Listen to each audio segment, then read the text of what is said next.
kiện làm gì chú nhỉ? Thiên kiện thì là nếu như Bắc mình thì làm thuốc Bắc. Thiên niên kiện nó là con trước chú bảo là củ đáy thiên thục à? Thiên thục đó. Đáy thiên thục. Nhưng mà mùa thu hái chính khoảng độ tháng mấy đến tháng mấy? Không, bất chấp lúc nào cũng nó khoanh mà. Nó quanh năm á? Quanh năm họ mua lúc nào mình đi lấy nữa. Thế bây giờ đang là Họ mua chín. nắng lên họ mua để phơi với phơi được. Bây giờ là 90.000 một yến nè. Hình như bây giờ không có 90.000 mà có 70.000 lùi xuống. Giá Tết thì họ lùi xuống. À. Nhưng mà đấy là người ta thu mua thường xuyên chứ hay là Không, cũng không thường xuyên đâu. Cũng có thời gian để hắn mua để cái kiểu là cái bọn thuốc Bắc này. xong rồi xuất sang Trung Quốc à? Cũng không biết.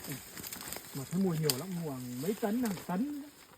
Sấy hắn Hôm sang Hà Tĩnh mà cháu thấy họ bảo là cái kiện này tầm 5-6 tấn tươi với sấy được một tấn khô mà.